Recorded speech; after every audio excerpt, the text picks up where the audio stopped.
Hello and welcome to the Beau Show. I'm your host, Beau Braden. Today's guest is Hayden Scott, an intern firefighter in Jefferson County and EMT student at Central Oregon Community College.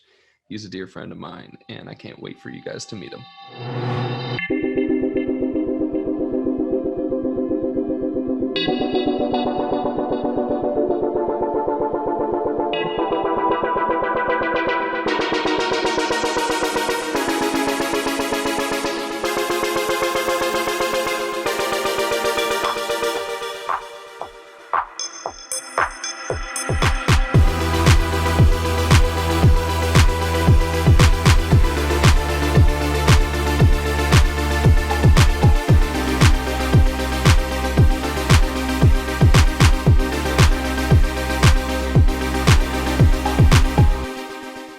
Hayden, how's it going?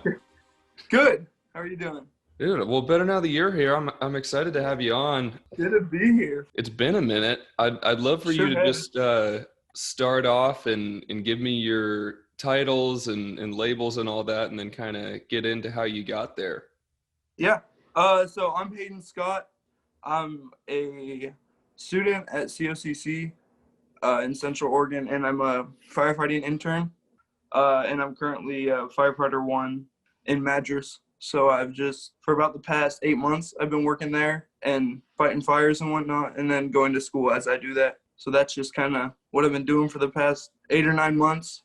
Awesome. And then how did you get there coming up from Columbia River High School? Tell me a little bit about your journey. Yeah. So my sophomore year at River, I decided to do the fire cadet program through Cascadia Tech that they have. I don't know. I kind of just took it originally just to not be at River for their classes because it just kind of was a lot of time spent there. So I really enjoyed firefighting and just emergency services. And then once I graduated, I wasn't sure if I still wanted to do emergency services stuff. So I took a year off of school. And then one day, a friend of mine, who's also in Madras, texted me and was like, hey, they have an opening in Madras if you still want to do firefighting. And that's when I was like, yeah, this is what I think I want to do for the rest of my life, or at least for now. We'll see. Yeah. Where did you find that passion for emergency services and firefighting? Honestly, just through the cadet program and hearing other firefighters talk about their job, and it was super passionate about what they were doing. In a lot of careers, I feel like everyone hates their job a little bit,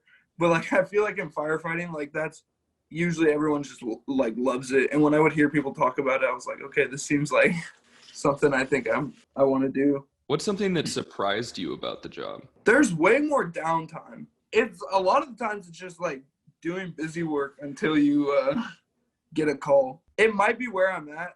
Madras only runs 1,000 calls, but yeah, it's a lot of just waiting for calls. Because at the Vancouver department I was at, they run a lot of calls, so they're always running calls. And so it surprised me how much downtime there was. Would you just take me through a typical day or week or what that schedule's like? Yeah. So there's 6 interns, and all the interns live at the stations. So I live in Madras, and then 3 other dudes live in a Culver station, which is right next to Madras. On our work days, we're in Madras working with a mentor. So we have a captain. We'll basically shadow them for 3 months and then just do work for them. And while we're doing work for them, we're running calls when we're on shift. So a typical day is just pretty much doing whatever your mentor has for you, and then going on calls when there's calls. And what's that shift like? Because I know I've heard from guys that are in it done with their interning and all that. Yeah. They'll be on a 24-hour shift. What's that schedule? So mine is 48 on and 96 off. So. Oh wow. Yeah, I have 4 days off at a time, which is super nice because you can trade shifts with people. That's how I'm able. So I'm in town for 2 weeks in Vancouver because I just can get shifts covered. So I can be gone for 8 days by getting one shift covered. It's super nice, but it's also a lot of time working at a time for 48 hours. And what's your sleep schedule like with that? Oh, I have my sleep schedule is so bad. Lately, we've had a ton of calls in the middle of the night. As an intern, you can run calls even when you're not on shift. So I'm like always running calls. Even when I'm not technically working, I'm still able to work. My sleep schedule is so terrible. Like there's some nights where I'm like asleep at 8 o'clock and then the next night I'm not asleep till like 4 or 3. So it just depends. With that schedule, you have a lot of time off. Tell me about what you're doing in that time. During the summer, I found myself like going to Bend and like hiking and stuff. But like these days, I'm also a full-time student while I'm firefighting. So I'm either in school or like running calls as well. And then like super busy these days. And tell me again what you're studying, sorry. My degree is structural fire science, but right now I'm working on my EMT. The EMT is like a 5-credit class. So then I have like just other structural fire science classes I have to take.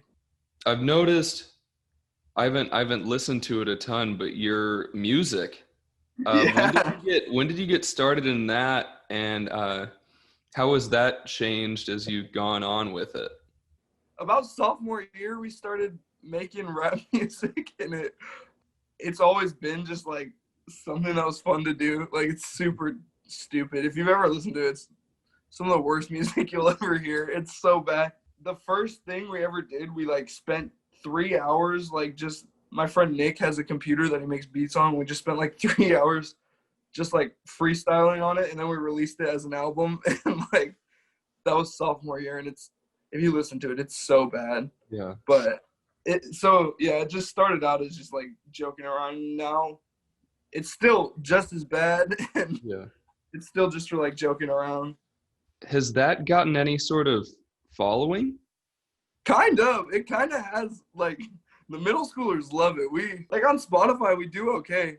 Like, we made $12.08 from our music. Okay. Like, which is, it's more than I ever thought I'd make on music. And per person in that group, how much is that? It's like $1.58 it came out to, because we have so many people that we work with. What's your rap name? My rap name is just Chester. And where'd that come from? That also came around sophomore year. I'm pretty sure it started out as Reed Carlson bullying me. Like it started out as a tactic for him and like Brody to bully me. So they were like, "You look like a Chester, so we're gonna call you Chester." And I like had no idea what it meant. Eventually, I was just like, "I guess I'm Chester." Like that's what. You own it now. It's no longer theirs. You have to. Yeah. Do you use any of that music in your TikTok? I've tried before. I've tried to like get our music to be like TikTok music. You know Andrew McGaffey? Kinda, yeah. Yeah. Well, he like went really big on TikTok for some reason, but he used one of our songs and it got like 2 million views on the TikTok. So like. Oh wow. But I've never had any luck from using our music and TikToks that I make. So how does streams with music work with TikTok? It doesn't count towards anything. Oh, really? Like we get nothing from it.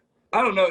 It's pretty silly. Like, was he using like the official Spotify, Apple Music? Yeah, what we use to deliver music puts it on TikTok as well. It was just on TikTok. So the streams just counted towards TikTok streams. So it didn't. See, that's confusing to me because I always thought that artists were getting like compensation somehow through streams on TikTok. Yeah, I don't think so. I know I didn't. I don't know. Because there's some songs that like literally just blow up on TikTok. Yeah.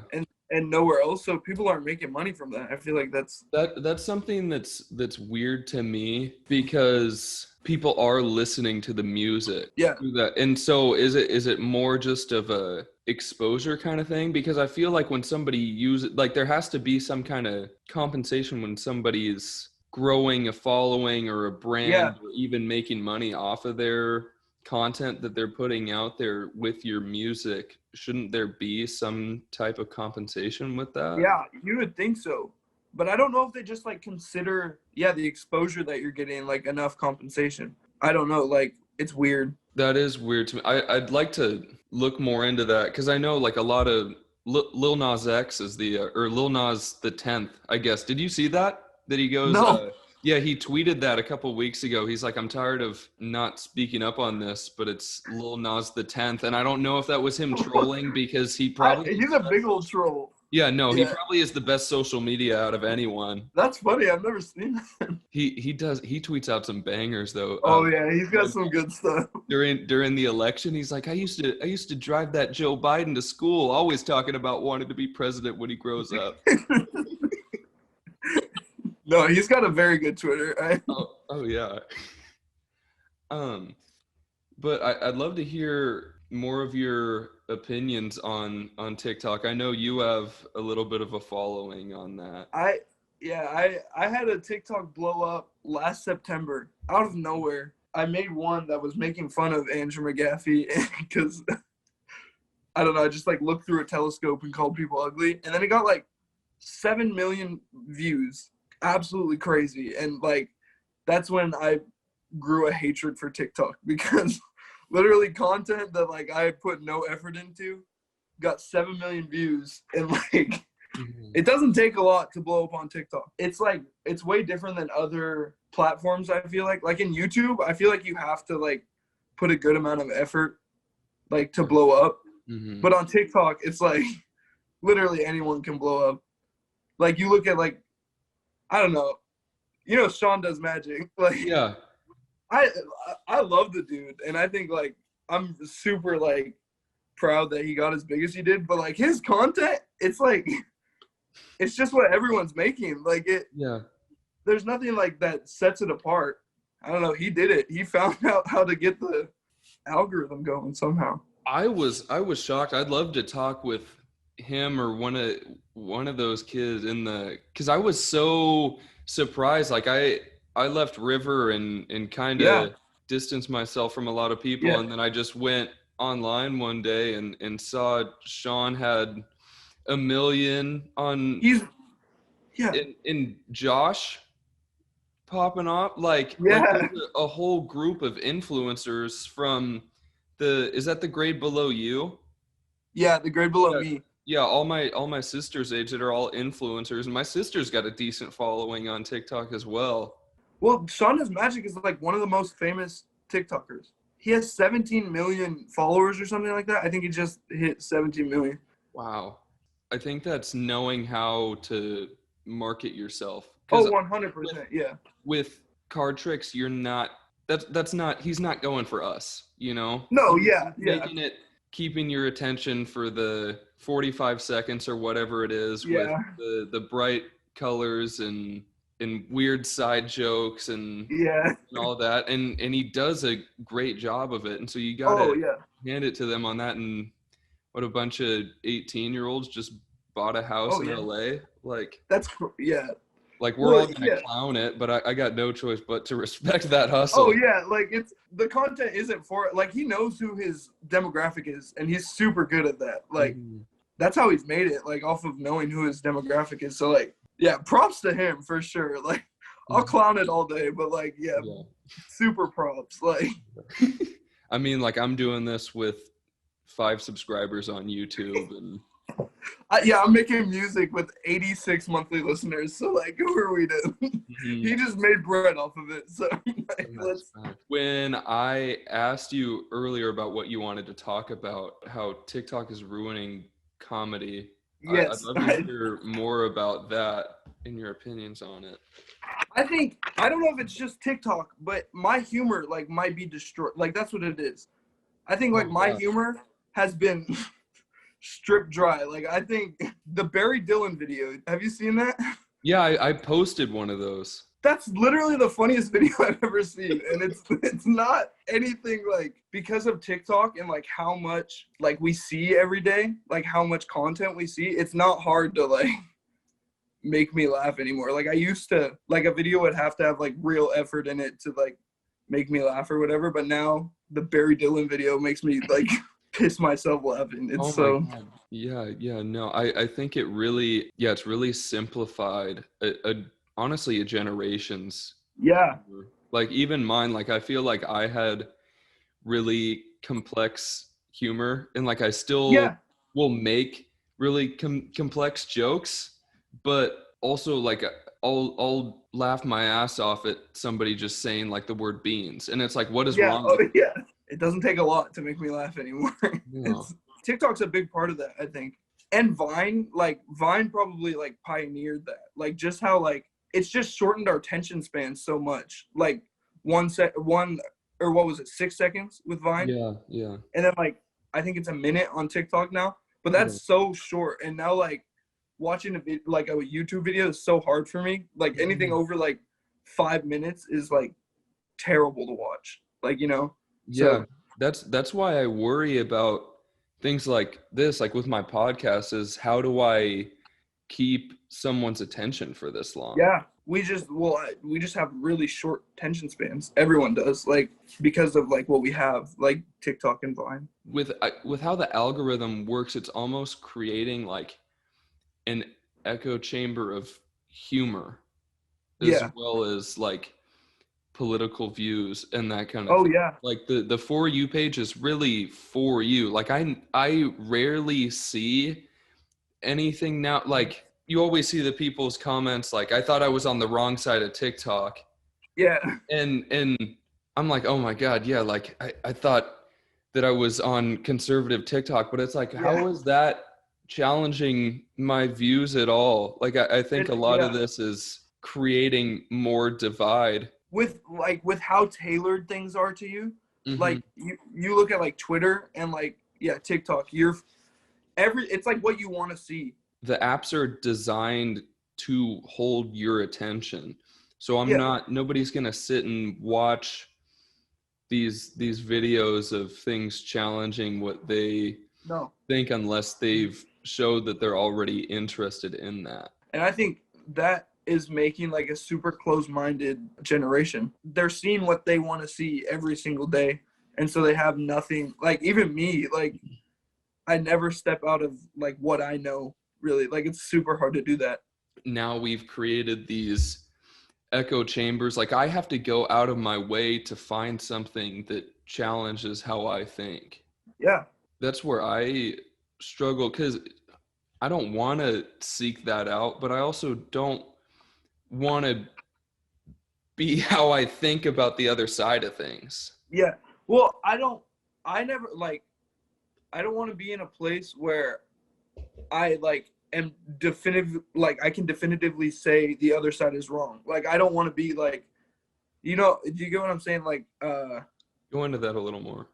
you're so like set on what you believe, so Mm-hmm. you like can't even hear other people out. I Oh, feel yeah. like that's become an issue, you know, like No, I get what you're saying. That was a main part of why I wanted to start this podcast was I think we, especially as a generation, shut people down when they yes. have a differing opinion to us.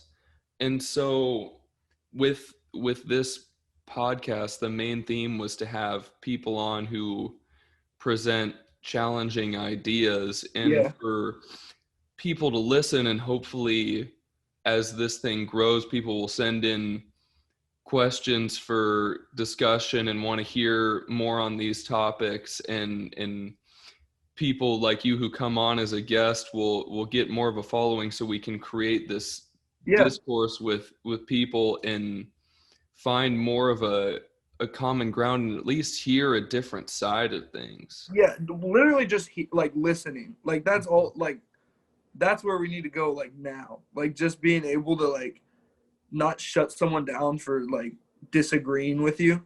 Yeah. Cause I feel like that's been like super normalized. Like just like if someone disagrees with you, don't hear them out. Like Mhm. and I feel like that's pretty dangerous. So like having stuff like that is super important, I think. Definitely. And I think with everything that's gone on in the past year, I fell into this as well, where I got into arguments with friends instead of discussions. Yeah. Well, and I And think like they don't know a lot about like what they're talking. Like you know what I'm saying? Like I have an opinion about things, but I don't think I should. Like I think I don't know nearly enough to be opinionated on things. mm-hmm. And I feel like a lot of people like have such a strong opinion, but they're like not super educated. I'm very strongly opinionated, but I love being proven wrong. Yeah. And that's another theme of why I wanted to start this is I never want to be like I don't want to be the smartest person in the room. Yeah. I want to put myself around people that are challenging who I am and how I think. And if I'm proven wrong, hell yeah, teach me why, but That's not a don't shit bad on thing. me for being right, for you being right and me being wrong. Like I'm way more about what is right than who is right. If I have an opinion on something, like I can always be educated more. Like my opinion can change based on like how educated I am on it. So if someone comes in knowing more about a subject than me and they have like a different opinion, like I want to hear them out because like that could their reasoning could change my opinion. Do you think that social media has changed how we have? I mean, obviously, it's changed how we discuss these things, but how?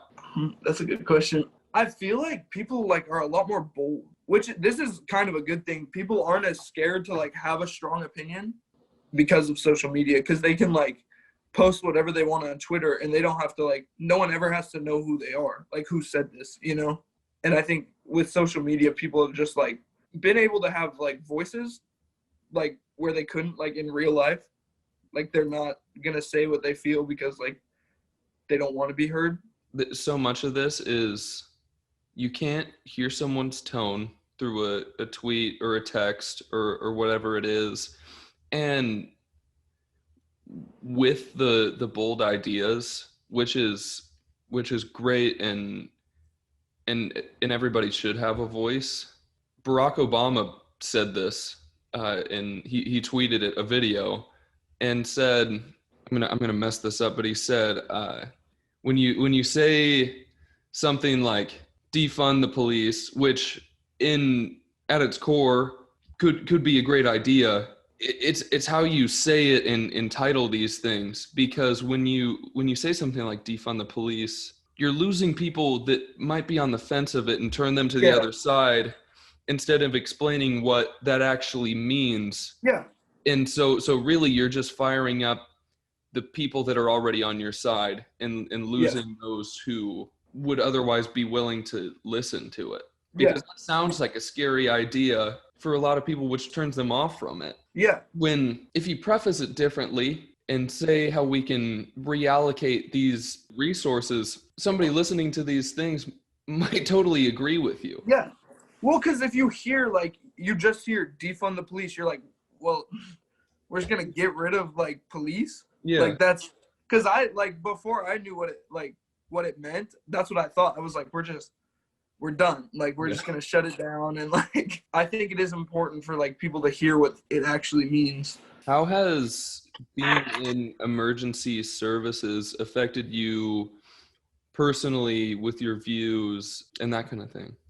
We work with the police a lot. Like as firefighters, we're like always working with the police. So it's been kind of hard to like take a stance like that. Like I don't want to. I do understand like what people are saying. Like when they like say oh ACAB and stuff like that. You know. Yeah. Like I understand like why people are like. I don't know. I feel like I kind of have a different view on them than everyone else. You know, like because I can see them as like actual like helpful pieces of society like that actually like are important, Yeah. but I understand like why people are upset at them. It's just tough to really have an answer like Yeah. to that, you know, because I like I said, I don't like fully agree with like saying ACAB and stuff like that. I don't know how you feel about that. Well, my opinion on it is obviously there are good men and women that are on the police force, but ACAB comes from all cops are bastardized by a system. And Yeah. so my opinion is that you might be a great person on that force, which Yeah. there are plenty of. There's still bystanders to what's going on. And a lot Yeah. of these good cops are people that want to hear the cop out first before listening to a victim. Yeah. And there are a lot of great police officers, like I'm going to keep saying, but how many of those have changed anything? Yeah, I do think that there is like a lot of cops who kind of just like stand by, like just kind of watch as things happen, you know? And I feel like that can be like, just because they're not inherently bad, they're like still seeing things like, They're perpetuating the system is what it yeah. is. And and I don't have the answers to this, but I do know that what's going on right now doesn't work. My view, I think cops are necessary. There needs to be like just more education. It's a year in academy and then they're out on the street. Like I feel like they should have a degree maybe in like sociology. You know, they're good to like talk people down without using violence. I'm a big believer. My dad was a social worker where he got into coaching, and so I'm a big believer in that. And I think with how much we're spending on the police force, I think a lot of these issues could be resolved by having fewer but more highly trained Yeah. officers in the force, where it's an honor to be a part Yeah. of that, and being a highly trained professional that only comes in for these certain situations. Whereas like you don't need to have a gun on you when you pull over somebody for speeding. Yeah. I think learning how to de-escalate instead of Yeah. perpetuate the situation is so important, and something that's being looked over in this. Well, and honestly, I think a lot of cops agree with this. Like, I don't think it's like that outlandish of a statement. Like, I think because like I've talked to a cop about this, and he was like, I do think that there needs to be more like education and de-escalation, be more educated in how to de-escalate a situation. I don't know, but as being a first responder, I don't know. I don't know if it changes my view that much. I mean, again, I don't have the answers. These are just how I feel on these things. Yeah, yeah, And I know I'm going to lose some people on that, but that's me. yeah. Um, Tell me more about Hayden. What do you want to know about him? What's something you're passionate about outside of what we talked about? I think I don't know if this relates to anything, but I'll talk about this for a while. I want to open up a restaurant. That's something I've always been passionate about cooking. I've had the idea of like opening up a restaurant for a long time. I would make chicken wings and chicken sandwiches. It'd be called the Chicken Store. I got a whole idea for it. Oh, I think I remember you talking about this once. I think I have. I've had this. This has been something I've wanted to do for so long. Like, yeah, it'd be called the Chicken Store, and we just sell like chicken wings, chicken nuggets, chicken sandwiches, and those garlic knots I made for you. Oh, You remember those? those garlic And that knots queso I were made? crazy. I don't want to be like a ripoff of Fire on the Mountain, but Yeah. I don't know. I think I kind of killed it on the queso and the knot. Oh my God, that was, I mean, I had a couple, but that was one of the best meals I ever had when you just Hey. showed up at my house with garlic knots and queso. Yeah, I just love cooking for people and stuff like that. So I would love to like be able to just make food and people be like, "Oh, this is good." Just Mhm. like I would love to do that. So that's a passion of mine, I would say. Like just cooking. And is it your mom that makes kombucha? She owned a like kombucha company for a little bit, but she doesn't do that anymore. But she still makes kombucha. So yeah, Oh, my okay. mom makes kombucha, but not professionally. I don't know if it was professional before, but she used to have a store. I asked all my guests this. What's the coolest thing you've learned in the last 2 weeks? In the last 2 weeks. Or you can bump it to three, or what's something cool you've learned recently? Shoot. This isn't I just learned Chief Keef is only 25. Oh yeah, I just learned that. You know he he made came out of Love the Sosa scene. at 16. Yeah. I don't know if that's anything, but I just learned that. No, It really surprised me. that's a real talent. And I remember when he was on what's that horrible show? Oh, Breakfast Club? Is that what it is? Yeah, that one. When he was on that, and somebody said something inappropriate, and then the co-host was like, "Hey, don't say that. He's only 16." And he's like, "I'm not 16. How old are you?" 300. Yeah, I did not. He's super young still. Like Oh yeah. because his career was like in 2010, like when he was like at the peak, Yeah. like making Love Sosa and stuff like that. Yeah, he was 16. Generational talent. Amen. And he'll never Chief Keef, man. He defined us, you know? if we have nothing coming out of, into our adult years, we have Chief Keef, so. Mm-hmm. I think mine, it's just a quote I read, but it's something I've been thinking about a lot, is thank you for letting me get to know this phase of you.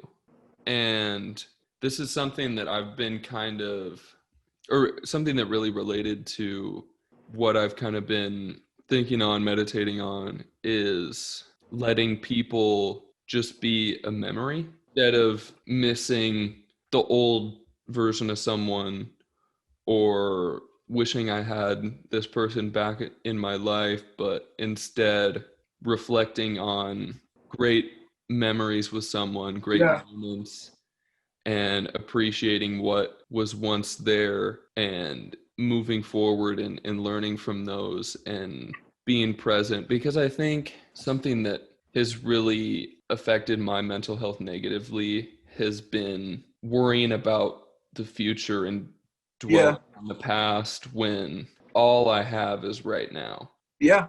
I feel like for a long time I've spent so much of it worrying about the future, and now I'm here. Yeah. Now I'm in that future, and what did I do before to affect this now? Yeah. So I think that's super interesting because, like, I feel like I spend so much time being like, okay, how could I have done this in my past differently? And, like, how would that change me now? Like, and then, like, I dwell so much on, like, how I, like, could have, like, done better in a situation.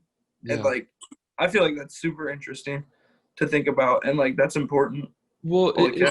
it's really important because all we have is this reality. And Yeah. I I talked about it in last week's episode. I I went through a lot of regret after I left Washington State. I was on my way to Pullman to pack up my room when I found out that the staff that I was trying to get away from was leaving, and I had already left the team. And so I dealt with a lot of regret with that after, and now after getting released by the University of Montana, I kept going back to, well, if I would have just stayed at Washington State, maybe if I did this differently or waited a couple days. And yeah, that's true. And maybe I'd be happier if I made Yeah. different decisions earlier on, but I didn't. Yeah. And I'm never gonna get to see that timeline. So I just have to make the most out of what I've got going on Yeah. now and use these moments to make my future better instead of worrying about those days that are eventually going to be here. I just think it's so easy in like times where we're like struggling to be like, oh, I should have done this. Like I would not be as depressed as I am right now if I just like did this thing in my past. Like I love what I'm doing right now, but there's like times where I'm like, holy crap, I I don't know if I should be doing this because so before I was doing what I'm doing now, I almost moved to Bellingham to go to Western. I had a lease on an apartment. I was that close. When things get like hard at work and stuff, I tend to be like, what if I just moved to Bellingham? Like I probably wouldn't be depressed right now. And I'm like, well, no, you like you just think about it so much. Like you think about like how you could have changed the past, and it is very detrimental to mental health, I think. Like just getting so caught up and like also like thinking too much about how like my future is going to be. You just like get super caught up on like how you can like change your life now to like fit what you're going to be in the future. I don't know.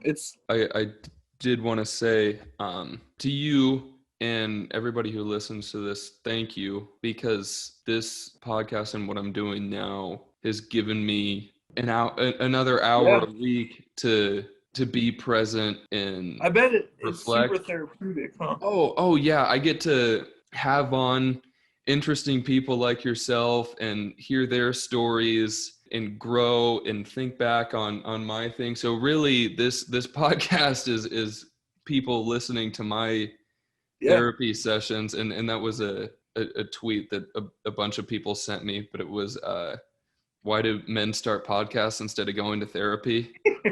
which was pretty funny. But this really is something that that helps me, and I don't care if it's just my parents who listen or Yeah.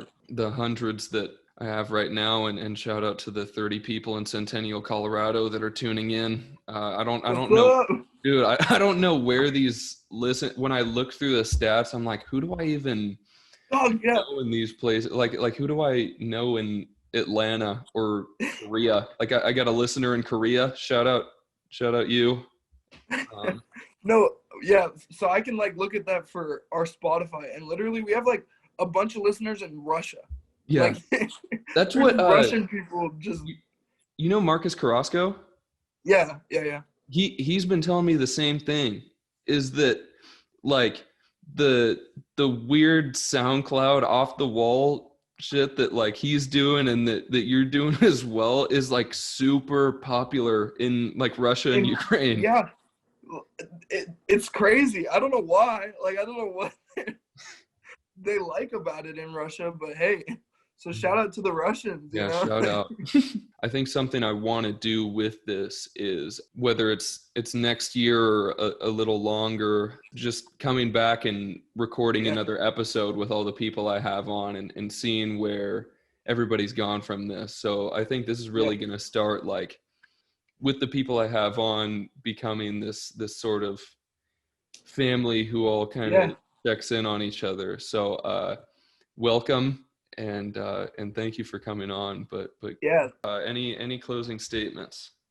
No, just don't be stupid to people. Be nice. That's all I gotta say. Amen. Uh, Don't be stupid to people and be nice. yeah, there we go. That's all I got, really. All right. Hayden Scott, thanks for coming on. Love you, brother. Thank you for having me. All right. Goodbye. Thank you all so much for listening. That was Hayden Scott, an intern firefighter in Jefferson County and EMT student at Central Oregon Community College. Make sure to follow me on Instagram and Twitter for all updates on the Beau Show. That's Beau P. Braden on Instagram and Twitter, and those will be linked in the description as well. Special thanks to Dylan Scott, who created the theme music for the Beau Show, as well as Alex Rothschild for creating the cover art. Both of their social media links are in the description. Thanks again. Peace.